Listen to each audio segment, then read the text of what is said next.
On Thai PBS World tonight, recent polls have shown that most Thais want a cabinet reshuffle, but how has the government responded? Then the Thai government introduces 5 measures to help Thai SMEs that might be affected by US reciprocal tariffs. And the public demands answers over the collapse of the State Audit Office building.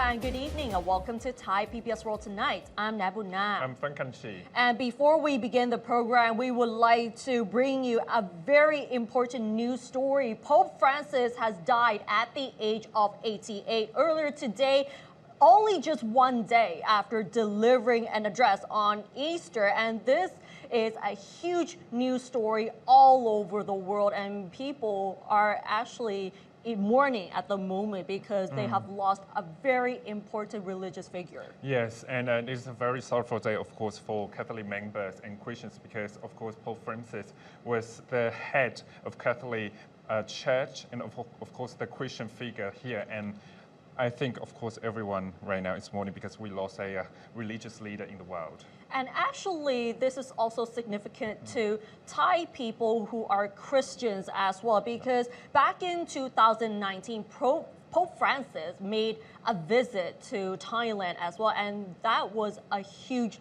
and significant event for Christians in Thailand as well. And now moving on to Thai politics, there has been a lot of rumors regarding the cabinet reshuffles, but then there's a recent opinion poll that has shown that most people want Prime Minister Paetongtarn Shinawatra to reshuffle her cabinet as soon as possible, especially with the Commerce Ministry.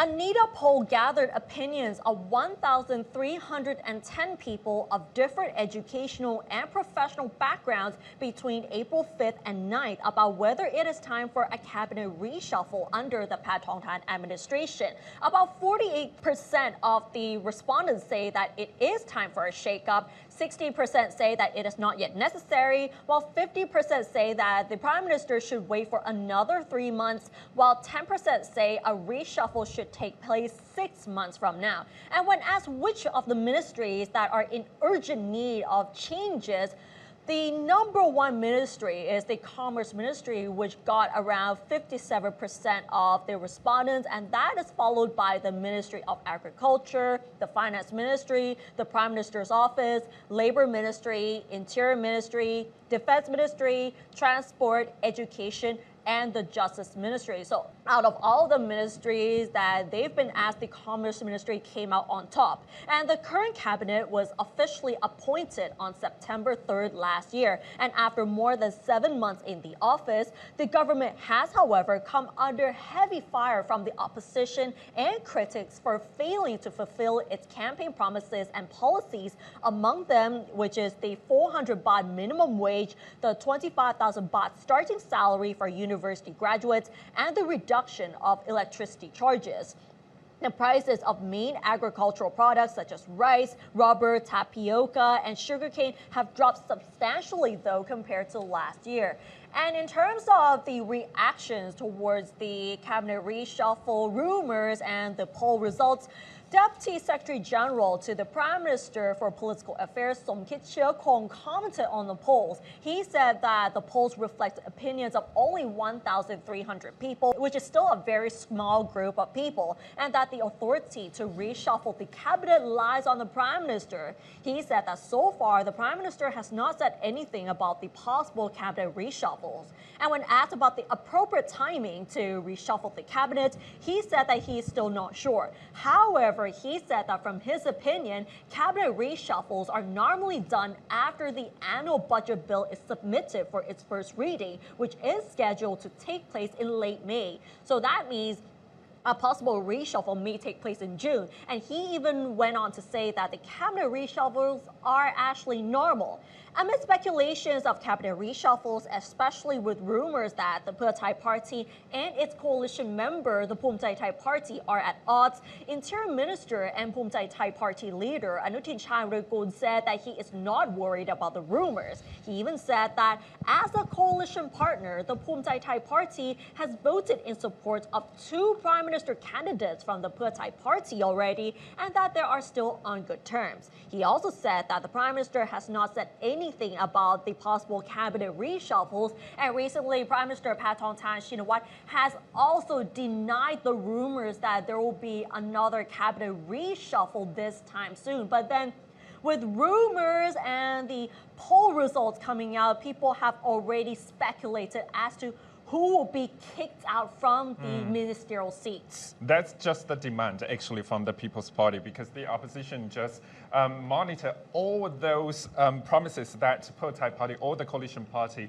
want to enhance the quality of life of people. But as what you said here, Ned, minimum of wage 400 baht, 25K for those university graduates, but now we haven't seen that yet. So that's why I think the People's Party wants to allegedly point out this one. And another one you talk about, of course, is the disputes inside coalition party with Phumjai Thai or other parties too. So, of course, right now we haven't seen that shattered, this coalition party yet, but we will see, of course, in June, maybe we will see that reshuffle very soon. Right, but if we remember the censure debate against Prime Minister Paetongtarn, the People's Party actually focused more on her leadership abilities, not really on the policies promised by the Thai government and its coalition partners. But then we will still have to wait and see whether there will be another cabinet reshuffle and the reasons behind it. And we might have to say that because during the censure debate, we cannot say the person's name or you know who, but now we can talk about, of course, it's Thaksin Shinawatra. And of course, those political analysts will also question if Thaksin Shinawatra's role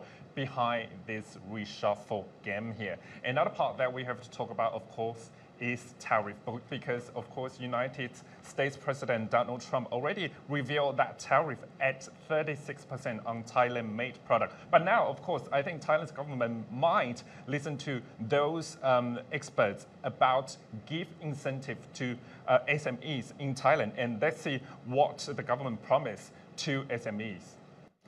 Thai government is rolling out measures through the Export and Import Bank, Exim Bank, to help SMEs cushion the impacts of the 36% reciprocal tariffs to be imposed on Thai products entering the U.S. market.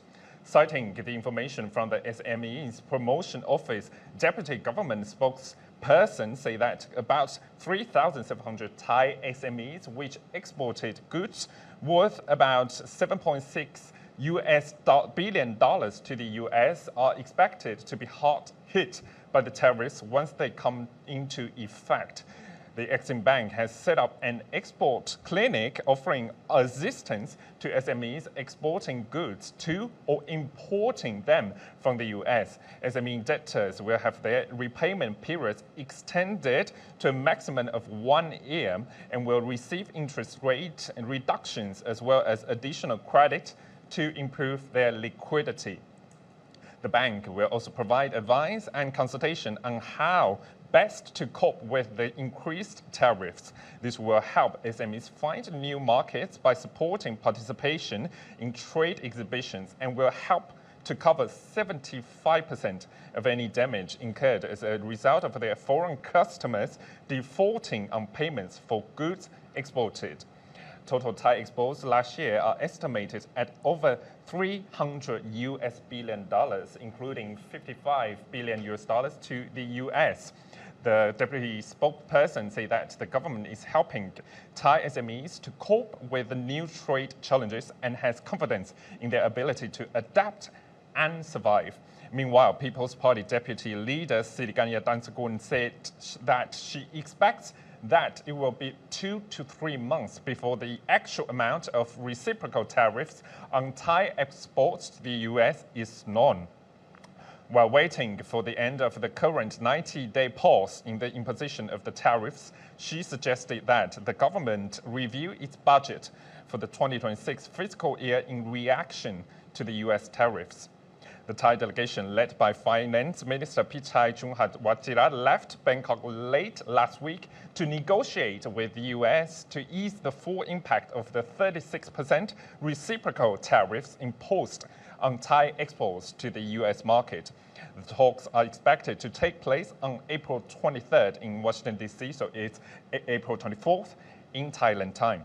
According to the Finance Ministry and the Bank of Thailand, the talks are expected to be unpredictable and are shrouded in uncertainties.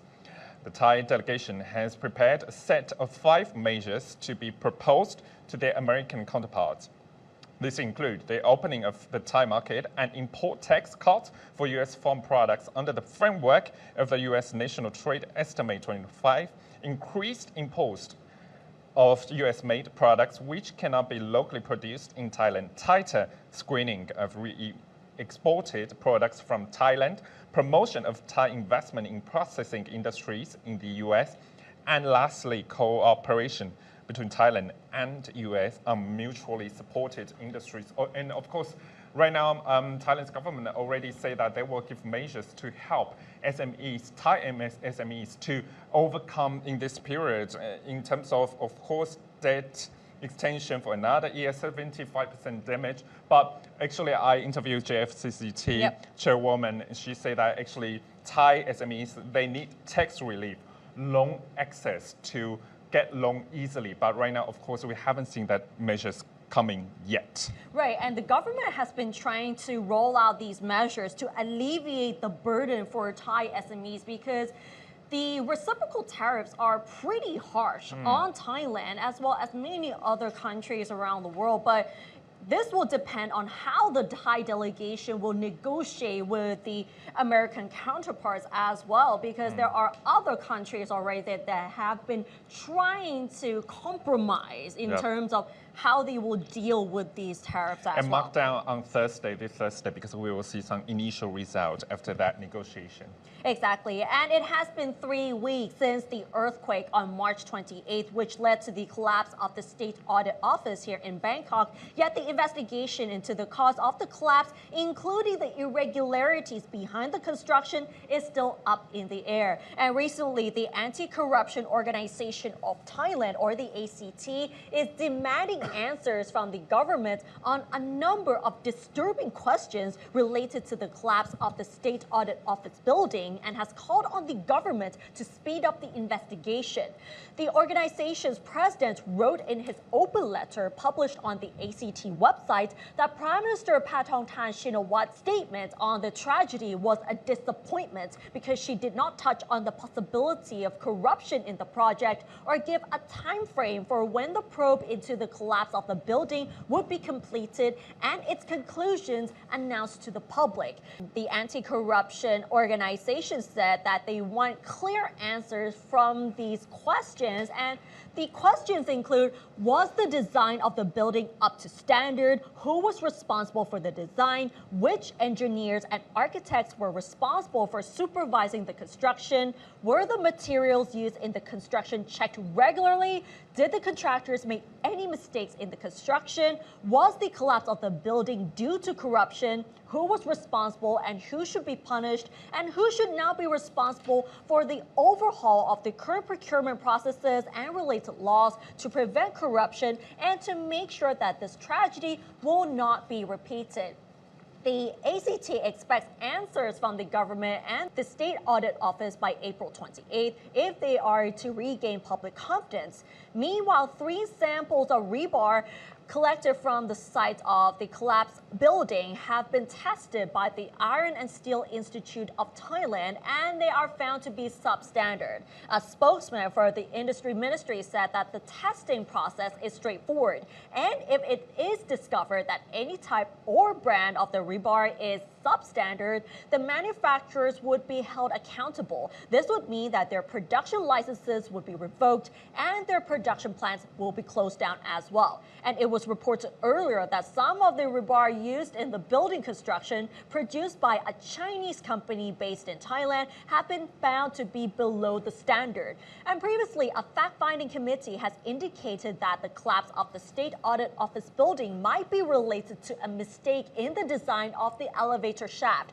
When the building was shaken by the tremors from Myanmar's earthquake, it resulted in torque and the crumbling of the building. And as for the current death toll, 42 bodies have already been identified and 50 other people are still listed as missing. And just a single mistake in the construction has led to so many deaths following the earthquake three weeks ago. And as what you said, of course, 28th March, that day is very, very tragic. And of course, one of the questions that ACT listed was the collapse of the building due to corruption. This is very important to see. And of course, as what you talk about, the quality of the building, the quality of the construction. And I think, of course, ACT has to really browse through from upstream to downstream to really see why this happened, because so many people missing and of course died because of this tragic event. Right,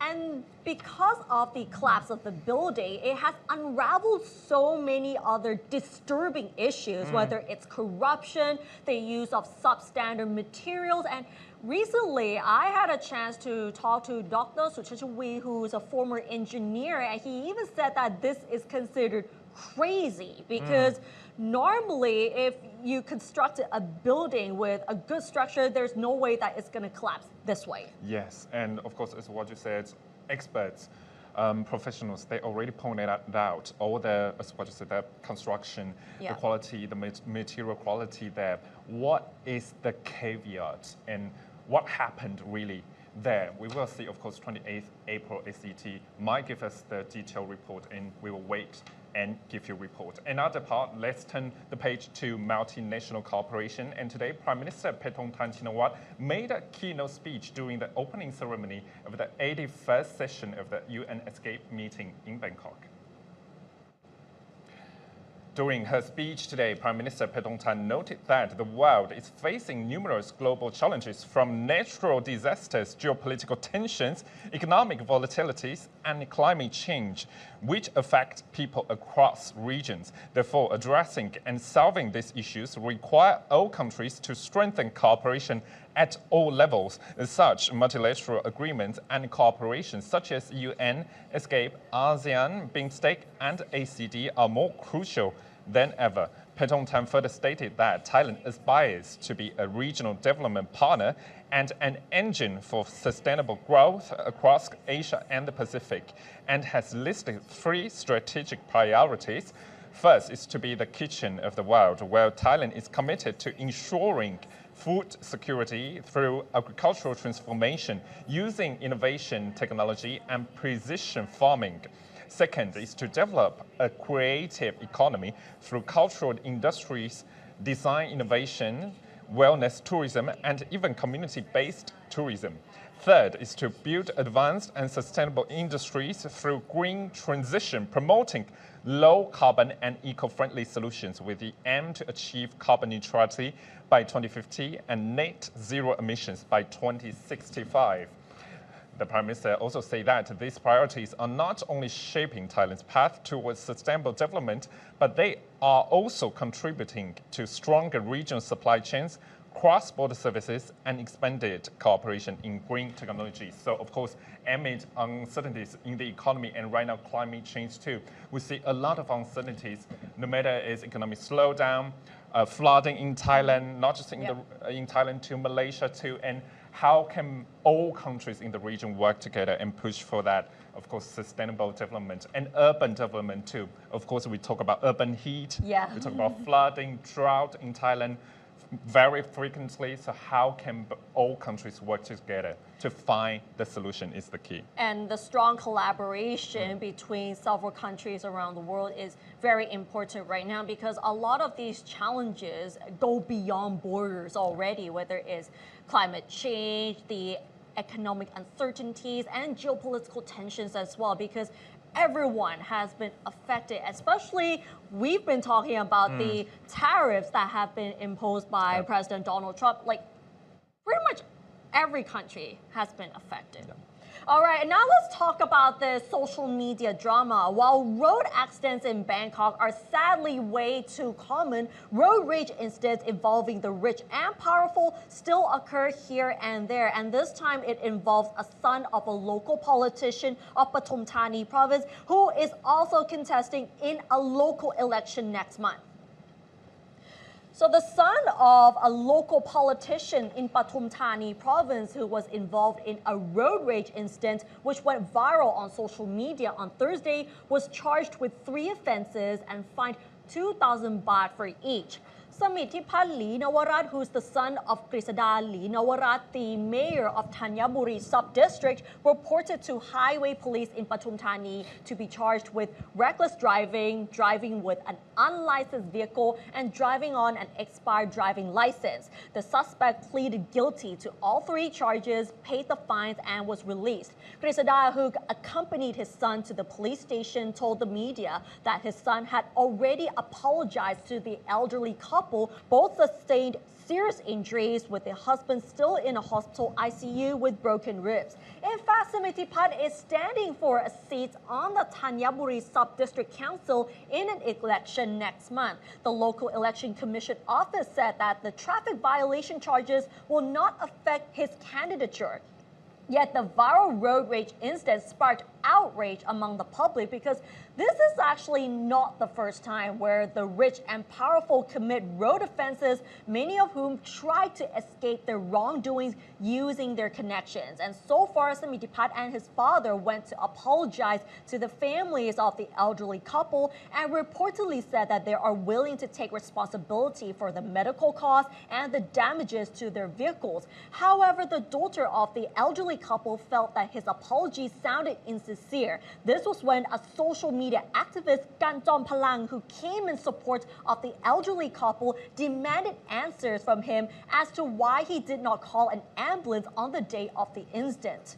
Meanwhile, a past photo of Samithipat with Thaksin and Patongtan resurfaced on social media, indicating his personal connections with the Shinawat family. But regardless of the speculations, Deputy Prime Minister Phumtham Wechayachai said that his personal connections with the current Prime Minister and his family and his wrongdoings are two separate issues. He also reassured that any political connections will not be involved with the incident, as he said that he has met with the Royal Thai Police, insisting that he will not interfere and that they will leave it to the justice system to deal with the case. But sadly, these cases are all way too common when the rich and powerful are involved in these road rage incidents. Some people believe that they could get away from the wrongdoings using their connections, whether they might say that, oh, they know somebody from the Royal Thai Police or somebody in the government so that they can get away from the charges. Fortunately, in this event, no one died, of course, at this moment. Yeah. But unfortunately, as what you said, those connections with powerful political figures in the circle might help them. This is according to political analysts. But actually I think some political analysts also say that Samithipat, this candidate for the local election, should drop from that election, because this is just ethical issues, as in you do not have the legal certificate for your driving license, and your car, brand new car, does not have that legal certificate either. So this is just ethical issues and moral hazard. But I'm not sure about that local election or those local voters would allow him or vote for him at the end. Right, but now it might depend on the election commission as to how they will make a decision on this case. All right, and that wraps up tonight's edition of Thai PBS World Tonight. Join us every Monday and Tuesday at 6 p.m. on Thai PBS World's Facebook and YouTube Live. And don't forget to follow us on social media and our website, thaipbsworld.com, for all the latest stories about Thailand as well as analyses. Thanks for watching, and we'll see you tomorrow. สวัสดีค่ะ สวัสดีครับ